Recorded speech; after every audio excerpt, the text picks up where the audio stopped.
உடலில் இருக்கிற கெட்ட கொழுப்பை குறைக்கக்கூடிய, எலும்புக்கு உறுதி அளிக்கக்கூடிய சுவையான சத்தான எள்ளுப்பொடி எப்படி செய்கிறதுன்னு பார்க்கலாம் வாங்க.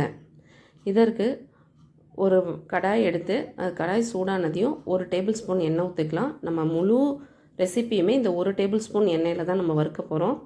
எண்ணெய் சூடானதையும் அதில் 20 பல் பூண்டு சேர்த்துக்குங்க. பூண்டு நல்லா வறுபட்ட பிறகு அது கூட நம்ம காஞ்ச மிளகாய் சேர்த்துக்கலாம். நான் 20 காஞ்ச மிளகாய் சேர்த்துருக்கேன். மிளகாவும் நல்லா செவக்க வறுத்ததுக்கப்புறம் அது கூட ஒரு கைப்பிடி கருவேப்பிலை சேர்த்துக்குங்க. கருவேப்பிலை நல்லா வறுக்கிற வரைக்கும் வறுத்துக்குங்க. இது எல்லாத்தையுமே மிதமான தீயில் வச்சு வருங்க. அப்போ தான் ஈவனாக வறுபடும். எல்லாம் நல்லா வறுத்ததுக்கு அப்புறமேட்டுக்கு இதை நம்ம ஒரு பிளேட்டுக்கு மாற்றிக்கலாம். இதை மாற்றி வச்சுட்டு நம்ம இது கூடவே 1 கப் கருப்பு உளுந்தும் 1/4 கப்பு வெள்ளை உளுந்தும் சேர்த்து வறுக்க போகிறோம். வெள்ளை உளுந்து எதுக்காக அப்படின்னா கருப்பு உளுந்து வறுபட்டது தெரியாது. ஸோ அதனால் நீங்கள் வெள்ளை உளுந்து சேர்க்கும் போது பார்த்தீங்க அப்படின்னா கலர் மாறும்போது நமக்கு வறுபட்டது தெரிய வரும். இது கூடயே உப்பையும் சேர்த்து நல்லா வறுத்துக்குங்க. ஏன்னா உப்புலேயும் ஈரப்பதம் இருக்கும். ஸோ அதனால் எப்பயுமே உப்பையுமே பொடி அரைக்கும் போது உப்பையுமே நல்லா வறுத்து எடுத்துக்குங்க.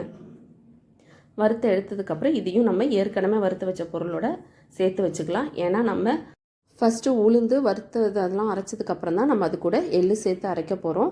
எள்ளையும் மிதமான தீயில் வறுத்துக்கலாம். நான் இன்றைக்கி 2 கப் எள் எடுத்திருக்கேன்.